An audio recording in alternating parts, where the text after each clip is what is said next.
ድንግል ማርያም የፋሲካን በዓል ማክበርን ስታስብ የልጇን መያዝ ሰማች። ልጇ መከራ ወደሚቀበልበት አይሁድ ግፍ ወደሚፈጽሙበት ወደ ኢየሩሳሌም እንዲወስዷት ከሐዋርያት አንዱን ፈለገች። አይሁድን ስለፈሩ ሁሉም ጥለዋት ሸሽተዋል። ከጴጥሮስ ጋር ለመሄድ ጴጥሮስን ፈለገች። እሱስ የካህናት አለቆችን ስለፈራ ልጅሽን አላውቀውም ብሎ ሸሽቶ ተደብቋል አሏት። ዳግመኛ ስለ ወንድሙ ስለ ያዕቆብ ጠየቀች። እሱም ሲይዙት ልብሱን ጥሎ ሸሽቷል አሏት። እንድርያስን ፈለገች። እሱስ ከልጅሽ ጋር ወደ ከተማ አልመጣም አሏት። ቶማስም እንዲሁ ሸሽቷል። በርተሎሜዎስን ጠየቀች። ከሁሉ አስቀድሞ ሸሽቷል አሏት። ፊልጶስን ጠየቀች። እሱስ አንድ ጊዜም አልታየም አሏት። ማቴዎስን ጠየቀች። እሱማ ግብር ተቀባይ ስለነበር ከሁሉ ይልቅ ፈርቶ ተሸሽጓል አሏት። ሁሉንም አንድ በአንድ ጠየቀች። ከእርሱ ጋር ወደ ቀራንዮ ከሄደ ከዮሐንስ በቀር አንድም አላገኘችም። እያለቀሰችና እያነባች ወደ ቀራንዮ ገሰገሰች። ሁሉም ፈርተው ተሸሽገዋል። አንድስ እንኳን አብሮት የሚሆነው መከራውን የሚጋራው ባለመኖሩ እኒያ ጸሐፍትና የካህናት አለቆች ይግባኝ ብሎ የሚጠይቃቸው፣ ተዉ ብሎ የሚከለክላቸው፣ በቃችሁ ብሎ የሚያግዳቸው ባለመኖሩ በመድኃኔ ዓለም ላይ መከራና ስቃይ ያበዙበት።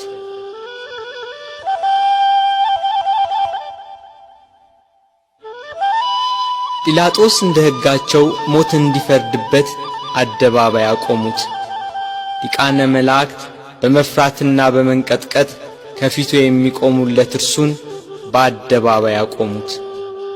የጌታችን የኢየሱስ ክርስቶስ እናት እመቤታችን ቅድስት ድንግል ማርያም ከእህቷ ከቀሎጵያ ልጅ ከማርያምና ከመግደላዊት ማርያም ጋር ከመስቀሉ አጠገብ ቆማ ሆድን በሚያቃጥል አንጀትን በሚቆራርጥ በጽኑ ሐዘን ታለቅስ ታነባ ነበር። በድንግልና ስለ ጸነሰችው ስለ ተወደደ ልጇ ድንግል ማርያም ለምን አታለቅስ?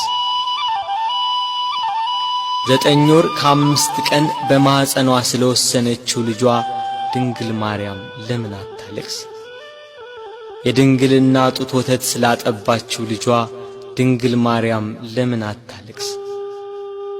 በስደት ከሀገር ሀገር ተጉዛ በግብጽ በረሃ ስለ ተንከራተተችበት ልጇ ድንግል ማርያም ለምን አታለቅስ? ራሔል ስለ ልጆቿ የምታለቅስ ከሆነች ድንግል ማርያም ለልጇ ለምን አታለቅስ? ራሔል ከአንድ ቦታ ወደ አንዷ ይዛቸው ላልተሰደደችው ልጆቿ የምታለቅስ ከሆነ ድንግል ማርያም በስደትና በስቃይ ወደ በረሃ ለተሰደደችው ልጇ ለምን አታለቅስ? መቃብራቸውን ላላየችው ልጆቿ ራሔል የምታለቅስ ከሆነች ድንግል ማርያም የታተመ የልጇን መቃብር እያየች ለምን አታለቅስ? የ12ቱ ነገድ አባት ሽማግሌው ያዕቆብ ስለ ልጁ ስለ ዮሴፍ ያለቀሰው ለቅሶ ዛሬ አዲስ ሆኖ ተገኘ።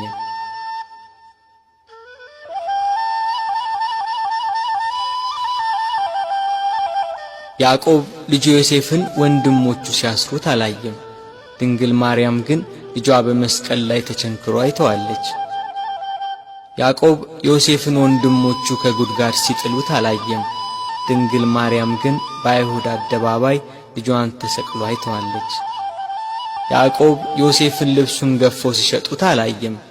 ድንግል ግን ይሁዳን ለ30 ብር ሸጠው አይታለች። ያዕቆብ በልጁ ደም ሳይሆን የበግ ደም አይቶን ያለቀሰ። መለኮት የተዋሃደው የክርስቶስ ደም ግን ድንግል በምታለቅስበት ጭንጫ ላይ ፈሰሰ። ስለዚህ አለቀሰች። ስለ ተወደደ ልጇ ለምን አታለቅስ?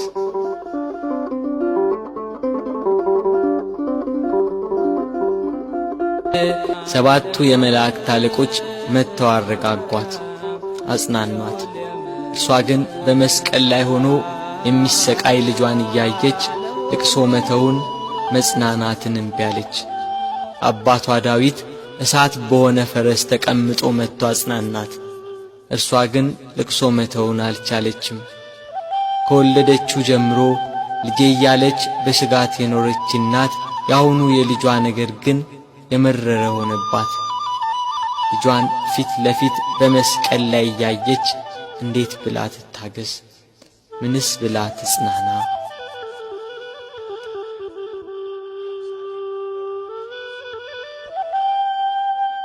አለመጽናናቷን ያየ ልጇ ወዳጇ እነኋት እናቴን ብሎ የወደው ለነበረው ደቀ መዝሙር ለዮሐንስ አስረከባት።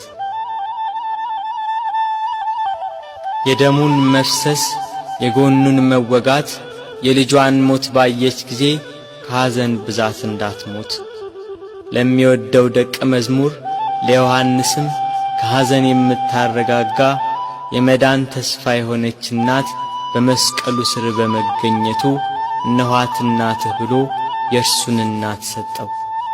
በቀራንዮ ለሚገኙ ሕማምና ሞቱን ለሚዘክሩ ሁላ በዮሐንስ አማካኝነት እናት ተሰጠች።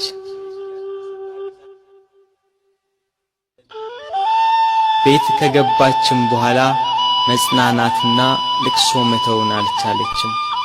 እስከ 3 ቀን ድረስም እህል ውሃ አልቀመሰችም።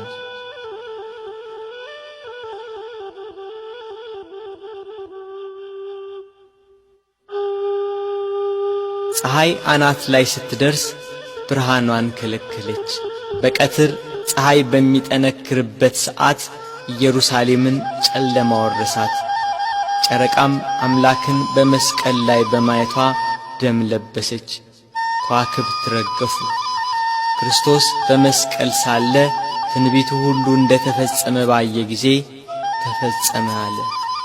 ነፍሱን ከሥጋው ለየ። አምላክ በሥጋው ሞተ። በነፍሱ የሞተውን አዳምን ለማዳን ክርስቶስ